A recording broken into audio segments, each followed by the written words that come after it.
अद्वैत गदाधर श्रीवासादि गौर भक्तवृंद। हरे कृष्ण कृष्ण कृष्ण हरे हरे, हरे राम राम राम हरे हरे। श्री श्रीमद् भागवतम तृतीय स्कंद 11वां अध्याय। तो इसमें श्रवण कर रहे थे हम लोग काल के स्वरूप का निर्णय। काल का क्या स्वरूप है? तो शुरुआत की थी परमाणु से। सबसे अंतिम जो अंश था परमाणु, 2 परमाणु मिलके अणु, 3 अणु से तत्रस रेणु, तरस रेणु से फिर दंड, दंड से फिर प्रहर, फिर 4 प्रहर की रात्रि, 4 प्रहर का दिन, अहोरात्र हो गया। ऐसे 15 अहोरात्र से एक पक्ष बनता है, 2 पक्षों का एक मास होता है। ऐसे 6 महीनों का फिर एक अयन होता है, और 2 अयन होते हैं इक्वल टू, अरे रे रे रे रे बच गया। तो 12 महीने फिर इनमें फिर 12 महीने थे, इन्हें फिर डिवाइड किया गया ऋतुओं के अनुसार। 2 ऋतु, 6 ऋतु हो गई। फिर यहां बताया था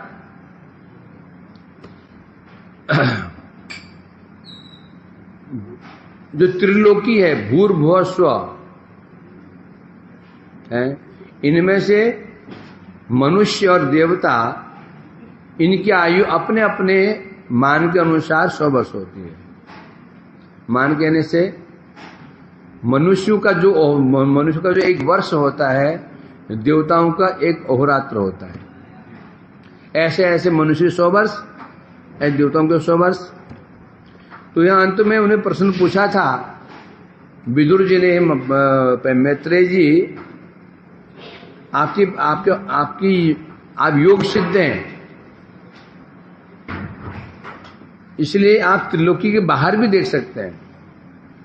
त्रिलोकी कहने से भूर्भुवः स्वः, यहां तो समझ गए मैं, पर त्रिलोकी के बाहर जो महर्षि आदि रहते हैं, उनकी आयु कितनी है, उनकी आयु के विषय में वर्णन कीजिए। ये चल रहा था,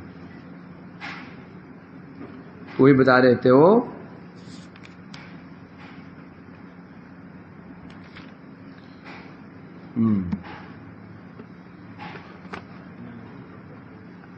बता रहे ना,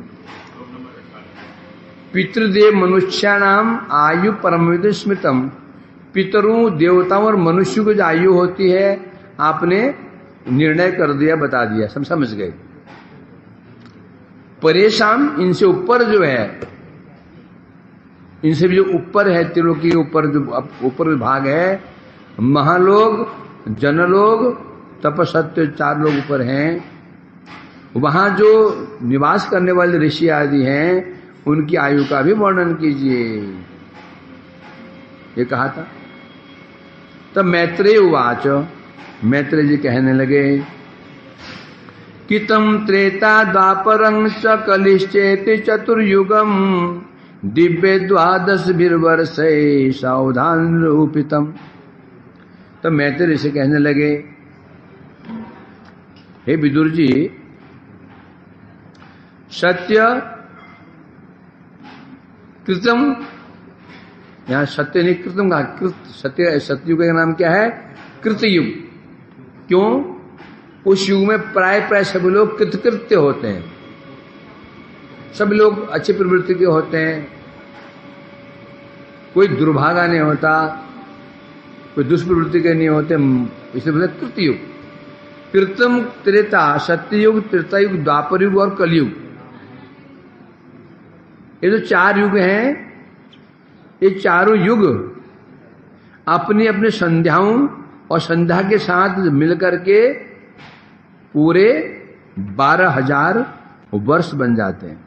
4 युग हैं, इनकी उम्र, इनके जो संध्याएं होती हैं, संध्या का अंश मिला करके देवताओं के 12,000 वर्ष होते हैं। दिव्य 12,000 वर्ष। फिर चत्वारि त्रीणि द्वे चेकम कितादिश यथा क्रमम संख्यातानि सहस्राणि द्विगुणानि शतानि च। अब जो मैथमेटिक्स में अच्छा है ना उसके लाभ है। मेरे मैथमेटिक्स कमजोर है।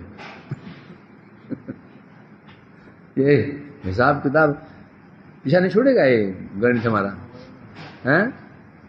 स्कूल में माथा मारा भी है वही। फिर किसना भी मैथमेटिक्स अच्छा है, बड़ी समस्या है। फिर सत्य द्वापर कली इनकी अवधि यथाक्रम से देवताओं के 4, 3, 2, 1,000 वर्ष होती है। देवताओं का सत्य जो सत्ययुग है 4,000 वर्ष और त्रेता 3,000, द्वापर 2,000 और कली की अवधि 1,000। किन के अनुसार? देवताओं के अनुसार। अब लगा लो, देवताओं के अनुसार कली की आयु है 1,000 वर्ष। तो अब देवताओं लगा लो, मनुष्य लगा लो। मनुष्य का 1 वर्ष इक्वल टू देवताओं का 1 दिन। अब जब क्लास के बाद ना जाके कैलकुलेशन करना। विजय बता, कली की आयु 1,000 वर्ष है। किसके अनुसार? देवताओं के अनुसार। तो मनुष्य कितनी हुई? हाँ, जबकि मनुष्य के अनुसार है कितना होता है? मनुष्य का एक वर्ष देवताओं का 1 दिन। तो देवताओं 1,000 वर्ष हुए तो मनुष्य लोग के कितने वर्ष हुए? विचार करना, ठीक है ना? है? चलो नीचे दे रखा है। हैं? क्या? कैसे हो गए? 10,000 बोल रहा है।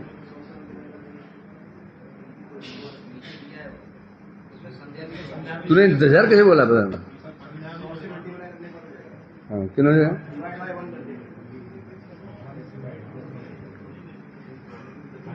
चलो जी पढ़ लेते हैं। पहले सतयुग में लेते हैं। सतयुग में 4,000 दिव्य वर्ष हैं। 4,000 दिव्य वर्ष। देवताओं को 4,000 वर्ष है ना? इनमें संध्या जोड़ दें 400 तो 800 हो गया। तो 4,800 वर्ष हो गए। किनके? देवताओं के। अब मनुष्य को जोड़ोगे तो इसमें मनुष्य लोग के अनुसार है कितना हो जाएगा?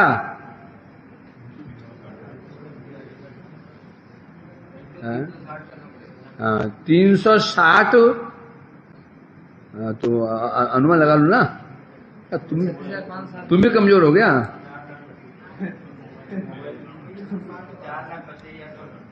4 लाख वो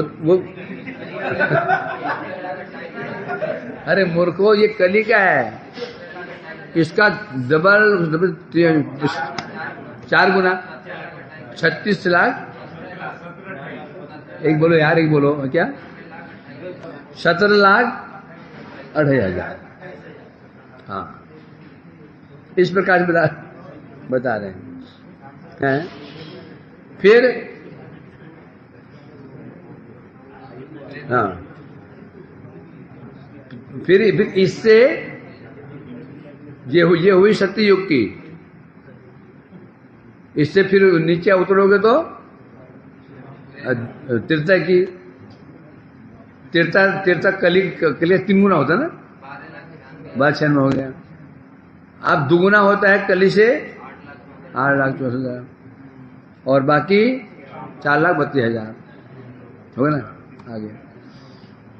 इसलिए ये मैथमेटिक्स मुझे पता होता है तो मैं ढंग से पढ़ के आता है। मुझे पता होता है तो मैथ में जोर देता है। है, मैथ हर जगह होता है मैथमेटिक्स में। संध्या संध्यांशयोर अंतर्य काल सत्संख्यो तमेया युगम तज्ञा यद धर्मो विधीयते। हे विदुर जी, युग के प्रारंभ में संध्या होती है, अंत में संध्यांश होता है। संध्या किसे कहते हैं? संध्या, संधि, संधि जोड़, मतलब त्रिसंध्या है। पहली संध्या प्रातः काल, रात्रि का रात्रि जा रही हो और प्रातः आ रही हो, मिलन एक संध्या। दूसरी पूर्वाह्न जा रहा हो, अपराह्न आ रहा हो, द्वितीय संध्या। तीसरा सायकाल जा रहा हो और रात, तीन संध्याएं होती हैं। त्रिसंध्या कीर्ति व तीन संध्या होते ना, तीन संध्या होती है संध्या। तो इसलिए यहां कह रहे हैं, हे विदुर जी, युग के प्रारंभ में संध्या होती है, अंत में संध्यांश होता है। इसको खोज करना भाई, कृष्णदास जी हैं, बाद पूरा निकालो इसको। और इसका परिमाण यथाक्रम से युग की संख्या के अनुसार सैकड़ों की संख्या में होता है। अर्थात यदि सत्ययुग 4000 दिव्य वर्ष होता है तो संध्यांश 400 मिलकर के 800 हो गया, तो 4800 दिव्य वर्ष। धर्म चतुष्पान मनुजान कीते समनुवर्तते शैवान्येषु अधर्मेण वेति पादेन वर्धता। अब जो सत्ययुग था, सत्ययुग में धर्म चतुष्पाद मनुजान कीते समनुवर्तते। सत्ययुग में धर्म अपने चारों चरणों से युक्त था। जो धर्म था, उनके चारों चरण ही ठीक थे, युक्त था, विद्यमान था। चार चरण कौन कौन से? तप, शौच, दया, सत्य। तप, शौचम, दया, सत्यम, चार चरण है। और इस प्रकार से धर्म चारों चरणों से युक्त होकर के मनुष्य का अनुवर्ती होता है, चारों चरणों से युक्त होकर के। इसलिए मनुष्य सत्ययुग में कैसे होते हैं? कृतार्थ होते हैं। धर्म के चारों चरण ही क्या होते हैं? उसके पूर्ण होते हैं। तप, शौच, दया, सत्य। धर्म यदि ठीक है तो मनुष्य भी ठीक है। मनुष्य कौन बनाता है? धर्मो तेषाम एको विशेषो धर्म नहीं ना। समस्या हमारी ये हो रही, इस कलयुग में धर्म के क्या हो गए? 3 पाद, एक ही पाद रह गया। और सब देख ही रहे हो, क्योंकि मनुष्य धर्म को अवलंबन करके ही रहता है। इसलिए कह रहे हैं यहां पर, फिर जब आगे सत्ययुग में चारों चरण विद्यमान थे, फिर आगे जब त्रेतायुग आदि में अधर्म का एक चरण बढ़ता है तो धर्म का एक चरण घटता चला जाता है। त्रैलोक्याम युग सहस्रम बहिर्ब्राह्मणो दिनम तावत् निशाताद्यन मिलित विश्व श्री।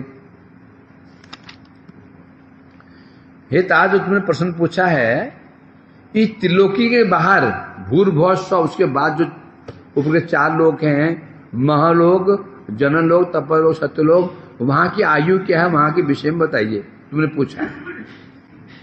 तो अब सुनो,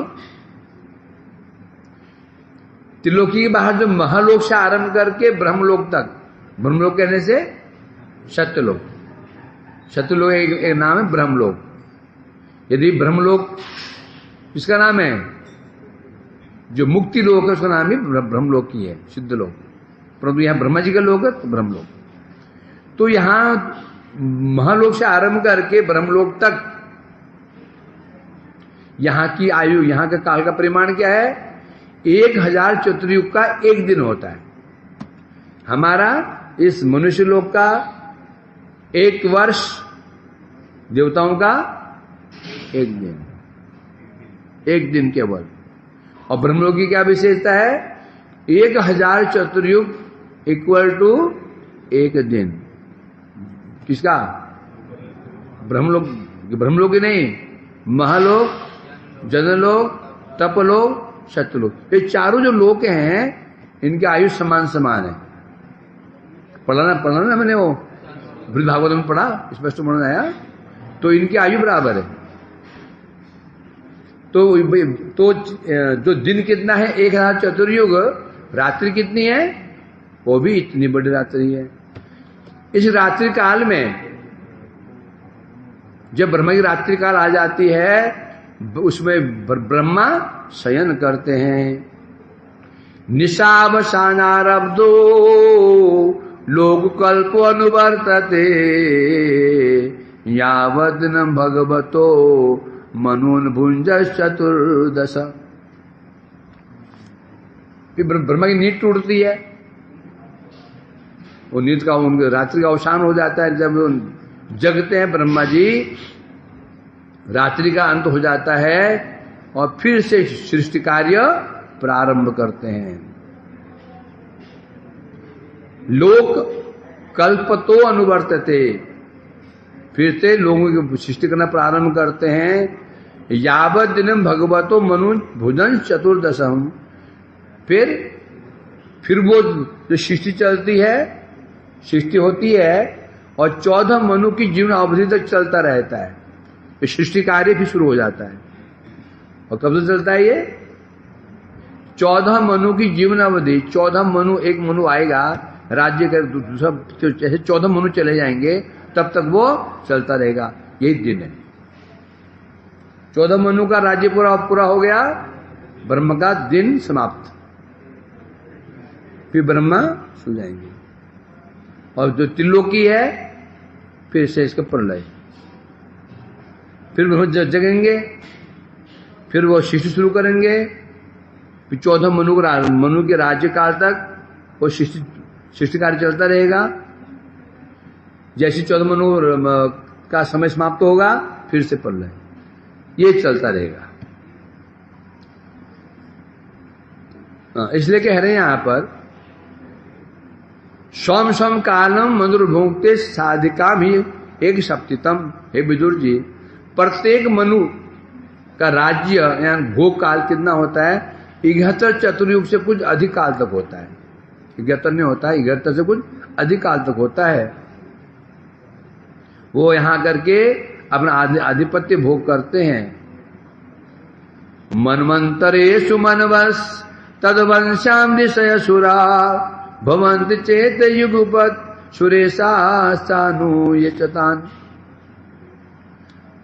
उन मनवंतरों में स्वयंभू मनु आदि मनुवंशीय जगत में आकर के पृथ्वी का पालक कैसे क्या करते हैं? वो राजा लोग कर्म उत्पन्न होते हैं। फिर इनमें क्या होता है? फिर जो मनुवंशी जो स्वयंभू मनु है, फिर उनके वंश में फिर विभिन्न राजा लोग आएंगे, आकर के जगत पालन करेंगे। इसके अतिरिक्त सप्तऋषि, देवगण, इंद्र, उनके अनुयायी गंधर्व भी एक समय उत्पन्न होते हैं। जब मनु उत्पन्न होते हैं, मनु उसी समय उनके साथ ही सप्तऋषि उत्पन्न होते हैं, देवगण उत्पन्न होते हैं, इंद्र आदि, गंधर्व आदि भी एक ही समय उत्पन्न होते हैं। एष दैनंदिन सर्गो ब्रह्मस्त्रे लोक्यवर्तन त्रियंग पितृदेवा नाम समोयत कर्म भी। हे विदुर जी, इस प्रकार से त्रिलोकी उत्पन्न करने वाले ब्रह्मा की ये प्रतिदिन की सृष्टि है। इसे कहते हैं दैनंदिन सृष्टि या दैनंदिन प्रलय। दैनिक प्रलय क्या होता है? ब्रह्मा की हर दिन जो प्रलय होती है। और सृष्टि क्या होती है? दैनिक जो रोज सृष्टि करते ब्रह्मा जी, सो जाते हैं दिन समाप्त होने पर, उठे फिर सृष्टि करते हैं। सुनता रहे, पढ़ लेना, सुनता रहे। मैंने कहा ना सुनते रहे, मैं क्या पढ़ रहा हूं, तू पढ़ लेना। क्या बोला था मैं? अर्थात इसे कहते दैनंदिन सृष्टि। ब्रह्मा जी सृष्टि करते हैं, प्रत्येक कल्प के अंत में जो प्रलय होती है, फिर कल्प के जब प्रारंभ में सृष्टि होती है उसे कहते हैं दैनंदिन प्रलय। ब्रह्मा हमेशा इसी कर्म से प्रलय करते हैं, क्योंकि पढ़ना कहाँ पढ़ा था हमने? पीछे पढ़ा था। भगवान ने कहा, ब्रह्मा ने कहा मैं सृष्टि करूं कैसे? कुछ तो पता होने से कैसे करूं, उन्हें आकृति आदि क्या कहा उन्होंने? तुम पुनश्च तप आतिष्ठ, तुम दोबारा तपस्या करो। तुम्हें अपने अंदर ही समस्त मनुष्य तिर्यक सब दिखाई पड़ेंगे। बस जैसे दिखाई पड़ेंगे वैसे बना देना। गई पेंटर के बाद, पेंटर जी मेरे पिता की फोटो बना दो। कैसे थे? ये फोटो है। वो फोटो सामने रख लेता है, वो देखिए बनाता रहता है। तुम्हें सब दिखाई पड़ेगा, जितने पूर्व कल्प में प्राणी थे सब तुम्हें दिखाई पड़ेंगे। तुम सृष्टि करो। इसका मतलब क्या हुआ था? जो पूर्व कल्प में जो सृष्टि थी, इस कल्प में भी सृष्टि वैसी ही होगी। ये नहीं कि उसमें 2 हाथ होते, जिसमें 3 हाथ हो जाएंगे मनुष्यों के, गधों के सिंह हो जाएंगे, पहले सिंह नहीं थे, हैं? ऐसा नहीं है। सृष्टि पूर्ववत चलती रहेगी। इसलिए कह रहे हैं यहां पर, इसमें होता क्या है?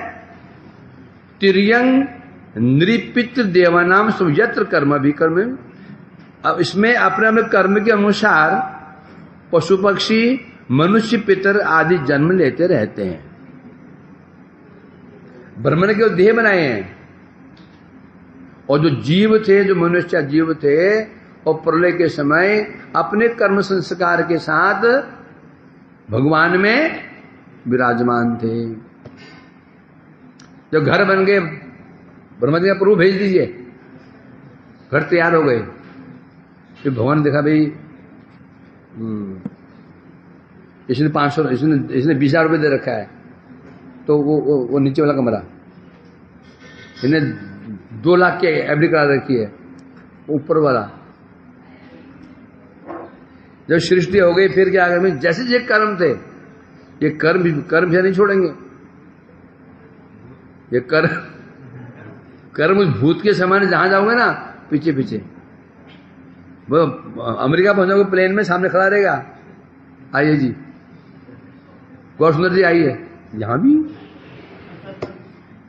एक बार कर्म कर दिया तो ये सुनाना बड़ा मुश्किल है, समझे क्या? नहीं, एक बार गुंडे को पीछे लगा लो, फिर उसे पीछे छोड़ा, उसे पीछा छोड़ता है, ऐसे ही। तो अपने में कर्म के अनुसार फिर पशु पक्षी मनुष्य पितर जीव आदि जन्म लेते रहते हैं। मैंने ब्रह्मा जी तो केवल क्या सृष्टि होती है? ब्रह्मा की सृष्टि कौन सी सृष्टि होती है? वैकृतिक सृष्टि। और भगवान की सृष्टि कौन सी है? प्राकृतिक सृष्टि। ब्रह्मा जी ने, भगवान ने माया के द्वारा जो तत्व बनाए थे, उनकी विकृति करके ब्रह्मा ने ये शरीर बना दिए, स्थावर तिर्यक मनुष्य आदि। और फिर जो जीव वहां विद्यमान थे, भगवान ने अपने कर्म के अनुसार वैसे उनको शरीर प्राप्त हो जाता है। फिर शुरू भोग, फिर भोग शुरू, फिर कर्म करेंगे वो, फिर प्रलय हो गई, फिर घुसेंगे भगवान के अंदर अपने कर्म संस्कार के साथ है, फिर यहां पे आएंगे। ये चलता रहेगा। अब ये कब तक चलता रहेगा? जब तक कर्म है, जब तक कर्म कोश हमारा सुरक्षित है, तब तो आना ही पड़ेगा। क्या उपाय है? जगत में आने का हेतु क्या है? कर्म। हमें जो कर्म हमने किए थे, बैंक में जाने का हेतु क्या है? बैलेंस खत्म कर दो, फिर जाओगे तो भाई कैसा आया, पकड़ो इसको, ये तेरे खाता है यहाँ पे है, खाता नहीं, क्या करना है फिर, ये आदमी डकैती करने के लिए आया अंदर। पहले मैंने आई कर, अब जाओ तो खाता नहीं है तो तुम जाओ बैंक में सत इंक्वायरी करें क्यों आए, कैसा आया। तो जब तक हमारा कर्म कोश है तब तो हमको इस जगत की शोभा बढ़ाने के लिए आना पड़ेगा। जी कर्म कोश फिर वो प्रभु भी फिर बोलूंगा मैं जगत में जाऊंगा, नहीं तू नहीं जाएगा जगत में, खत्म। तो इसलिए कह रहे हैं यहां पर इस प्रकार से यह सृष्टि चलती रहती है। मनमंत्रेषु भगवान बिभ्र सत्वम सब मूर्ति भी मनवादि विदितम विश्वम अवत्योदित पौरुष। फिर अब क्या होता है, प्रत्येक मनमंत्र में भगवान क्या करते हैं, बिभ्रत सत्वम, भगवान सत्वगुण को विभ्रत धारण करके क्या करते हैं, सत्वगुण का आश्रय करके स्वमूर्ति भी अपने स्वरूप के द्वारा अपने स्वरूप के साथ ही जगत में प्रकट होते हैं, प्रकाशित होते हैं, और होकर क्या करते हैं, इस संसार का फिर रक्षा पालन आदि करते हैं। क्या बताया, प्रत्येक मनवंतर में भगवान सत्वगुण का आश्रय लेकर के अपना स्वरूप प्रकाशित करते हैं, इस जगत में स्वरूप प्रकाशित करते हैं, और प्रकाशित करते विश्वम अवति उदित पौरुष, विश्व की रक्षा करते पालन करते हैं भगवान इस जगत में आकर के। तमो मात्रा उपादाय प्रतिशनुद्ध विक्रम कालेन अनुगता शेषा आस्ते तो शनिम दिनात। आज तो खाली दिन है, विशेष दिन आज कोई दिन खाली है कि विशेष खाली दिन है, तो बहुत देर है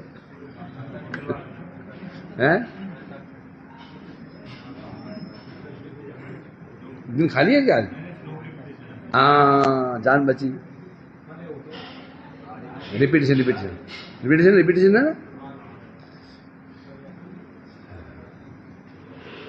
ना। अब होता क्या है, तमो मातन उपादाय प्रतिशनुद्ध विक्रम,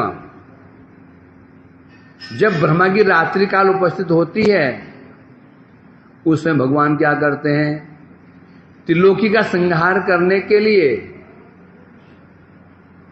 प्रतिसमृद्ध उनका संहार करने के लिए तमोगुण का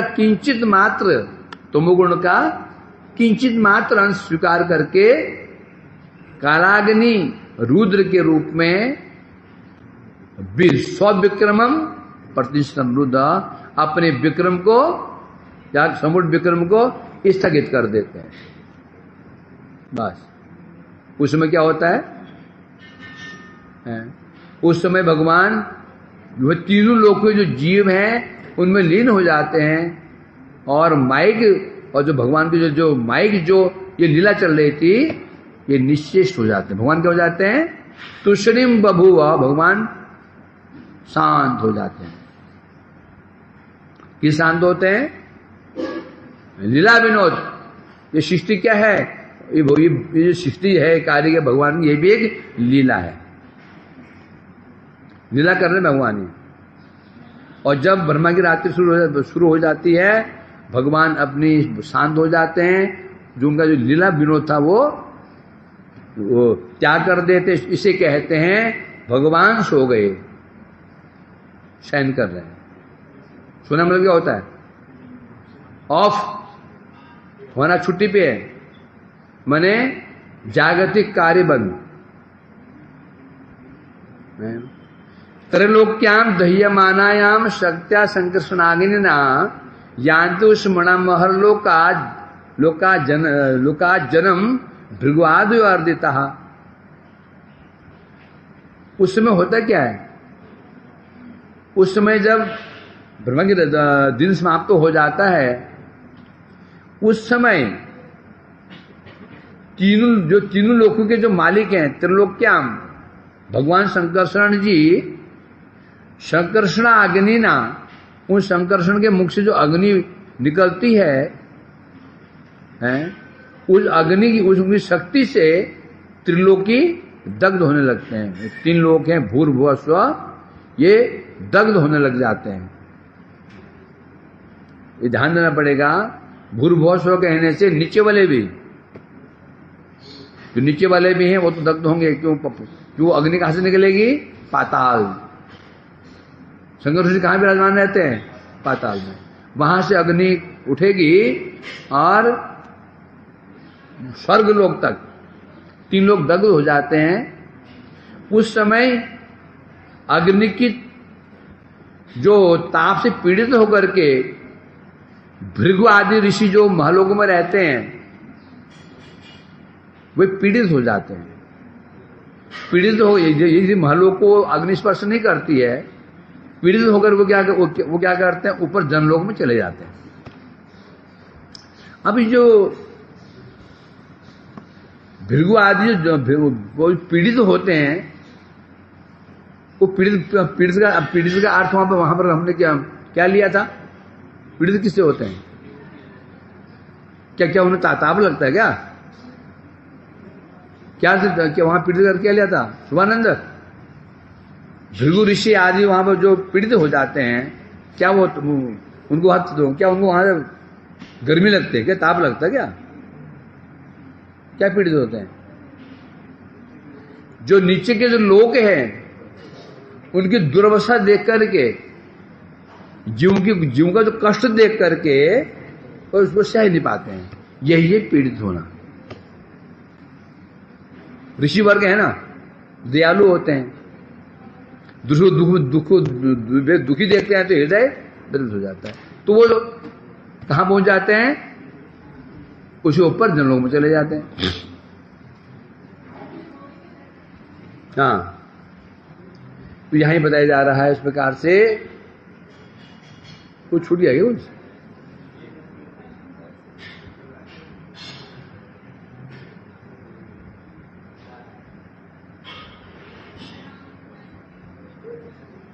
हाँ, तमेव अन्न पिधयंत लोकाः भूरादयस्त्रय नश्याम अनुवृत्तायाम निर्मुक्त शशि भास्करम। उसमें कैसे अवस्था हो जाती है बता रहे हैं। जिस प्रकार से निर्मुक्त शशि भास्करम, जब चंद्र और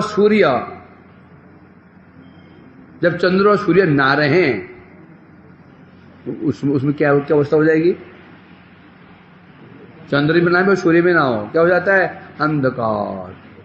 अमावस्या की रात्रि हो, चंद्र नहीं है, दिन में सूर्यास्त हो जाए तो उसको रात कहते हैं। इसलिए कहते हैं निर्मुक्त शशि भास्करम। जैसे चंद्र और सूर्य से संपूर्ण रूप से जब जो रहित हो जाती है, होने पर जिस प्रकार से भूभुवः स्वः जो 3 लोक हैं, इनकी अवस्था कैसे हो जाती है? अंधकारमय हो जाती है 3 लोक, है ना। क्योंकि सूर्य की गति कहां तक है? स्वर्ग तक है, उसके ऊपर नहीं। सूर्य के ऊपर स्वर्ग गति नहीं है वहां तक, समझा क्या? तो इसलिए जहां तो सूर्य चंद्र का प्रभाव है, जब दोनों अस्त हो जाते हैं तो उस समय तीनों का अवस्था ये कैसा अवस्था हो जाती है? अंधकारमय अवस्था लोक की हो जाती है। यही है ब्रह्मा की रात्रि। तुम सोते कैसे हो? लाइट बंद करके सब बोला भाई, क्यों भूत देखते हो रात को तो जला के सोता है? रात में हम कैसे सोते हैं? लाइट बंद करके बिल्कुल ना। कोई भूत आते हो, कोई गला दबाता हो रात में तो पूरा लाइट जला के सोते हैं। मोस्ट लोग लाइट बंद के सोते हैं। तो इसलिए कह रहे हैं यहां पर, इसी प्रकार से ब्रह्मा की रात्रि उपस्थित होने पर काला अग्नि रुद्र के पीछे पीछे स्वयं अंतर्हित हो जाती है। जो रुद्र के मुख से जो अग्नि निकलती है उसके पीछे पीछे पीछे पीछे क्या होता है, ये जो पूरी जो सृष्टि है स्वयं ही तिरोहित हो जाती है। तावत् त्रिभुवनं सद्य कल्पान्ते अदित सिंधवः प्लावयन्तु उत्कट आटोप चंडवातेर इतोर्मय। उसमें क्या होता है बता दें, कल्प का अंतकाल, जब अंतकाल उपस्थित होता है, कल्पांते सिंधवः अधित सिंधवः एधित सिंधव, एध में क्या होता है, एध किस श्लोक में है, एध में क्या होता है, बढ़ना, एध मदमान, चार प्रकार ऐश्वर्य से जिनका एध मदमान, एध बढ़ गया हो। एध सिंधव, कल्प के अंत में होता क्या है, समुद्र, जो कि समुद्र को क्या बोला गया, समुद्र कैसा है, प्रतिष्ठा, आपूर्यमाणम अचलम प्रतिष्ठम, क्या गया, प्रतिष्ठम, समुद्र प्रतिष्ठित है, मतलब अपनी सीमा में प्रतिष्ठित रहता है। ये समुद्र की विशेषता होती है ना। परंतु उस समय समुद्र क्या करते हैं, अपनी सीमा तोड़ देते हैं, समुद्र बढ़ने लग जाते हैं। और समुद्र भी कितने हैं, एक समुद्र नहीं है, सब समुद्र बढ़ना शुरू कर देते हैं और समुद्र बढ़ने लग जाते हैं। प्लावयंती उत्कट आटोप चंड बातेर, उसमें क्या होता है, चंड प्रचंड बात माने भयंकर सब हवा चलनी शुरू हो जाती है, आंधी आनी शुरू है। उस समय बता रहे हैं, उस वायु योग से युक्त है, ऊंची ऊंची तरंगे उड़नी शुरू हो जाती हैं, और वो जिसके द्वारा वो तरंगे क्या करती हैं, प्लावयंती, पूरे तीन भुवनों को प्लावयंती डुबा देती हैं। तो किसी में यह हुआ, कभी कभी प्रलय होती है, किससे, संकर्षण मुखाग्नि से, और कभी प्रलय होती है जलाग्नि, कभी जल प्रलय तो कभी कौन सा प्रलय, अग्नि प्रलय।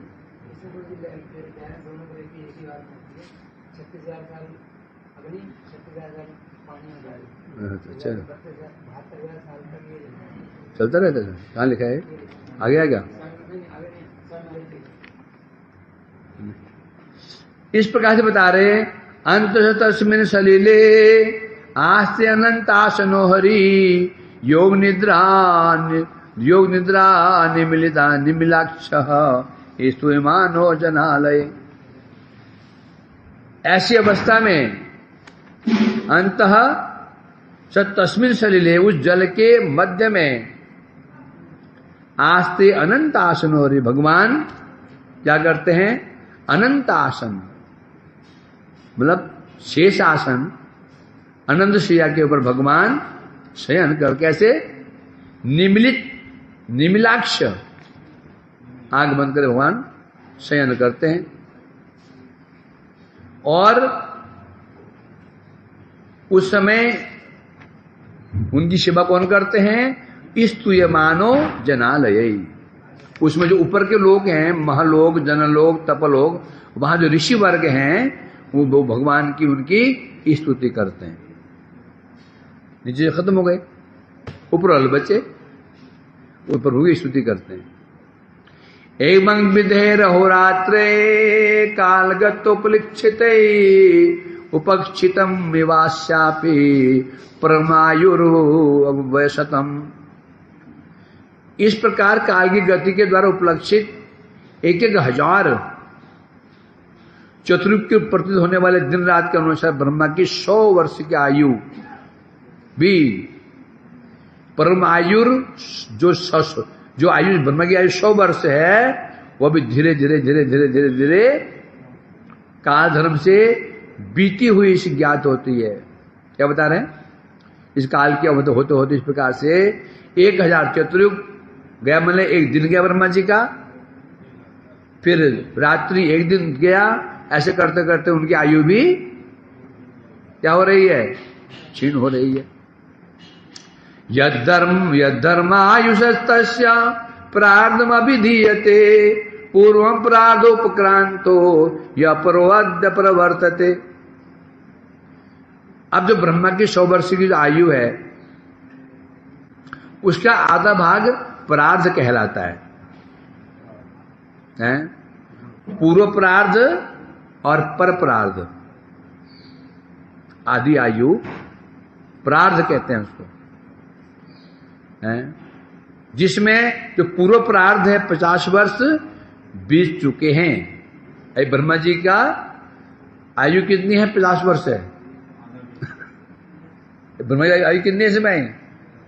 वो 50 वर्ष चल रहे अभी। ब्रह्मा जी क्यों 50 साल के अभी है? 50 साल के ही है। मेरे तो 60-70 साल है, मेरे से भी छोटे। ये पूछे प्रभु जी मेरे तो 80 साल हो गई, ब्रह्मा उनके भाई 50 साल की है। वो सोचे ब्रह्मा से तो गांव का कोई व्यक्ति होगा, पड़ोस में रहने वाला।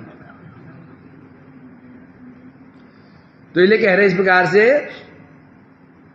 हाँ, अब क्या होता है? प्रार्थ क्या इस प्रकार से दूसरा प्रार्थ, एक प्रार्थ बीत चुका है। ब्रह्मानंदो भवेद देश प्रार्थ गुणिकित है ना, ब्रह्म की आदि आयु, अर्थात ब्रह्मा दूसरा प्रार्थ चल रहा है भी। अब ब्रह्मा जी 51 वर्ष में प्रवेश कर चुके हैं। पूर्वस्यादो प्रार्धस्य ब्राह्मो नाम महान भूत कल्पो यत्र भवत ब्रह्मा शब्द ब्रह्मेति यं विदु। पूर्व प्रार्ध के प्रारंभ में ब्राह्म नामक महान कल्प हुआ था। पूर्व प्रार्ध था, उसे प्रारंभ में जो कल्प था उसका नाम था ब्रह्म कल्प। उसी कल्प में ब्रह्मा जी का आविर्भाव हुआ था, लेकिन नाम बढ़ गया ब्रह्म कल्प। पंडितगण उस ब्रह्मा को शब्द ब्रह्म के रूप में जानते हैं। तस्यवान्ते च कल्पो यद अभूदियम पाद्मम अभिचक्षते यद हरे नाभिरस आशीलोक सरोरुहम। अब जो ब्रह्म कल्प के अंत में जो कल्प हुआ था उसे कहते हैं पाद्म कल्प। ब्रह्म कल्प और पाद्म कल्प। अभी क्या कल्प चल रहा है? सिद्ध कल्प। तो इसी कल्प में बता रहे हैं यहां पर क्या होता है। इसी कल्प में भगवान गरुड़ध्वज भगवान के हरि के नाभि सरोवर से कमल उत्पन्न हुआ था। आशी लोक सरोरुहम।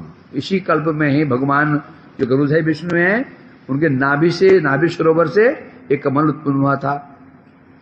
अयं तु कथ कल्पो द्वितीय तस्यापि भारत वरायति विख्यातो यत्रा शेष सुकरो हरि। हे भारत, भारत किसका नाम है? अर्जुन का नाम है ना। यहां भारत किसे कह रहे हैं? विदुर जी को भारत कह रहे हैं। वो भरतवंशी तो है ना। इस समय दूसरे प्रार्ध का प्रारंभिक कल्प चल रहा है। इसका नाम है वराह कल्प। क्यों हुआ? इस कल्प में भगवान विष्णु वराह रूप में प्रकट हुए थे। नाम पड़ गया श्वेत वराह कल्पे। आगे बोलते हैं वैवस्वत मनवंतरे मथुरा भारत खंडे मथुरा या पक्षी में धमा अमुक नामे सीखना चाहिए। मैं सीखता नहीं, इच्छा भी सीखनी नहीं। फिर श्राद्ध करने पड़ेंगे, भूत में पीछे पड़ जाएगा। खतरनाक है ये चीजें, श्राद्ध करना, ये करना, वो करना, समस्या है। क्योंकि भूत पीछे ले जाते। कालोयम विप्रार्धाक्षो निमेष उपचर्यते अव्याकृत अनंत ही अनादिर जगदात्मन। इस प्रकार ब्रह्मा की आयु रूप 2 प्रार्थ की अवधि है, विकार रहित अनंत अनाति खंड काल की अति समुद्र जगत के कारण परमेश्वर का निवेश मात्र है। अब बताओ, जो भगवान ब्रह्मा की जो द्विप्रार्थ आयु है, तो भगवान कितना है ये निमेश, एक पलक पड़ती है ना, यह हाल है। सोचो, हंसी नहीं आती क्या? कहा हम लोग अब क्या माने बैठे हमें, और ब्रह्मा की आयु जो द्विप्रार्थ है, प्रभु का निवेश, यह हाल है। हंसी आती नहीं, हम क्या माने बैठे, हम ये बन गए, हम ये कर देंगे, वो कर देंगे, धमकाना है, हम सब जानता है। हद है, क्या स्थिति है? कालो अयम परमाणुवाद भी द्विप्रार्धांत ईश्वर नैवेशितुम प्रभुर भूमन ईश्वरो धामानि नाम। हे विदुर जी, परमाणु से आरंभ करके हमारी यात्रा कहां शुरू हुई थी? परमाणु से कहां पहुंचे हैं? द्विप्रार्थ तक, निवेश तक। शुरुआत हमने की थी परमाणु से और पहुंचे हैं द्विप्रार्थ अवधि तक का जो काल का वर्णन किया गया है। बता रहे हैं, क्या बता रहे हैं यहां पर? ये जो काल है, परमाणु से आरंभ द्विप्रार्थ तक का जो काल है, ये सामर्थ्य युक्त तो है। काल के सामर्थ्य बताओ, काल का सामर्थ्य कैसा है? काल के सामर्थ्य है कि नहीं है? दिखाओ तो सामर्थ्य कैसे, काल का सामर्थ्य। क्या बिल्डिंग नष्ट हो गया, काल का सामर्थ्य क्या है?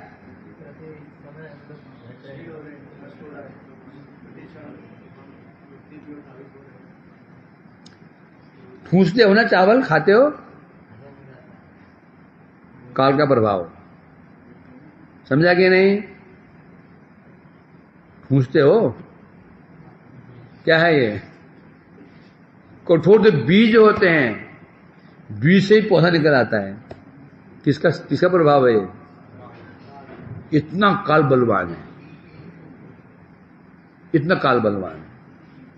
ऐसे महाबलवान जो काल है, परमाणु से आरंभ करके द्विप्रार्थ काल तक महासामर्थ्यवान जो ये काल है कि नहीं है? काल है ना सामर्थ्यवान। बोलो मैं बूढ़ा होऊंगा ही नहीं, देख कौन क्या कर देखते हैं, मैं ऐसे ही रहूंगा, दिखा लो करके। समझा क्या नहीं? ऐसा है कि नहीं? ये लोहे के टुकड़े को कपड़े में लपेट करके तिजोरी में रख दो, देखता काल से विनाश कैसे करता है। जो खोलोगे ना 100 साल बाद में, हाथ में क्या आएगा? क्या आएगी? उठाओगे तो मिट्टी हाथ में आएगी। एक काल का प्रभाव है। किन ऐसी बिल्डिंग तो इसको लोहे की बिल्डिंग बना दो, काल का प्रभाव है, वो स्टील भी गल जाएगा। इतना महाबलवान काल, तो इतना जो काल बलवान है, परंतु होने पर भी क्या करता है? कालोयम परमाणुवाद द्विप्रारंभ ईश्वर नेवे न ये विशितुम, परंतु ये काल जो है ईश्वर को नियंत्रण करने में समर्थ नहीं है। समझा क्या नहीं? सब काल के अधीन है, ब्रह्मा तक काल के अधीन है। तो क्या यहां पर होने पर भी ईश्वर को नियंत्रित करने में काल समर्थ नहीं हो सकता। तो ये अपना अपना आधिपत्य, अपना अधिकार दिखाता है, प्रभाव दिखाता है। किस पर दिखाता है काल? बता रहे हैं क्या, किसे दिखा रहे हैं? धाम मानी नाम, धाम मानी नाम, धाम मानी नाम, धाम मानी, धाम ने हमें क्या? अभिमान, मैं स्त्री हूं, मैं पुरुष हूं, ये घर मेरा है, मैं घर का मालिक हूं, कहे ना देही जो अभिमान है, जो ये जिसके अंदर अभिमान है, क्या देहात्म बुद्धि अभिमान जिसके अंदर है, उस पर ही, अर्थात ये मेरा है, मैं इसका, जिसकी बुद्धि है उस पर ही काल अपना प्रभाव दिखा पाता है। तो मतलब ये हुआ भगवान की बात ही क्या है, यदि कोई व्यक्ति मनुष्य भी यदि ऐसा बन जाए जो अभिमान से मुक्त हो जाए, देह अभिमान, देह अभिमान से मुक्त हो जाता है, वो भी काल के अधीन फिर नहीं रहता, वो भी काल के प्रभाव से मुक्त हो जाता है। सिद्ध हो गया ये। अथवा सत्यलोक के अधिकारी के रूप में अभिमानी जीव में कौन है? सत्यलोक के जो अधिकारी हैं, मैं सत्यलोक का मालिक हूं, कौन है ये? ब्रह्मा। उन पर भी अपना आधिपत्य साबित करता है। तो सीधी बात यही है, जिसके अंदर ये बुद्धि है, ये बुद्धि है मैं करता हूं, मैं भोगता हूं, उन पर ही काल अपना प्रभाव दिखा पाता है।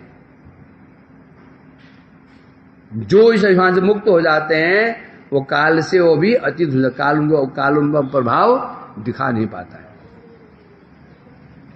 विकार सहित युक्तेर विशेषादि व्यावृत अंडकोश बहिरयम 50 कोटि विस्तृत।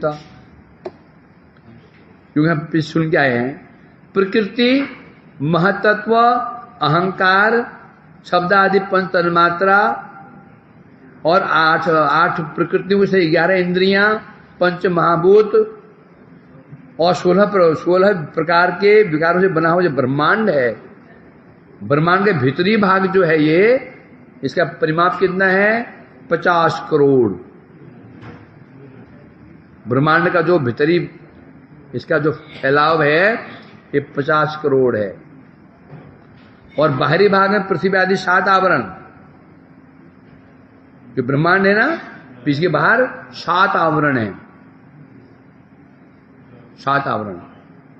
पहले आवरण किसका है? पृथ्वी, फिर क्रमशः बड़ा, फिर जल, अग्नि, फिर वायु, आकाश, मन, बुद्धि।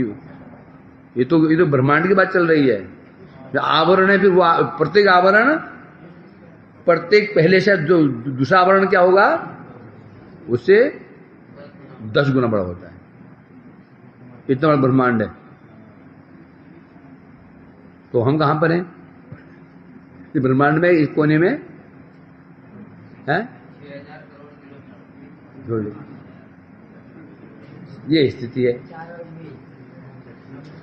खैर जो भी हो, चलो अहो आज हमारा अध्याय पूरा हुआ। चलो शुभ पूरा करता हूं आज में। ये जो 200 उत्तराधिकारी यत्त परवेष्ट परमाणुवत लक्ष्यन्ते अंतर्गत अन्य कोटिशो ही अंडराशय तदाहुर अक्षरम ब्रह्म सर्व कारण कारणम विश्वधाम परम साक्षात पुरुषस्य महात्मना।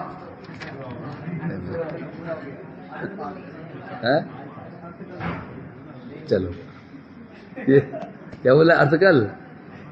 अच्छा, अंदर रसोई याद आ रही है। इतिश भागवते महापुराणे ब्रह्मसूत्र भाष्य परमहंस्याम संहितायाम वैयासिक्याम स्कंदे विदुर में संवादे का स्वरूप कथनम नाम 11 अध्याय।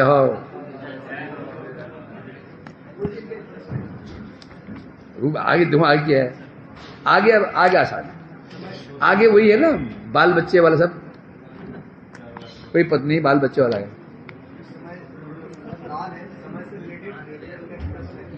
क्या छोड़ दो, चलो नोलदा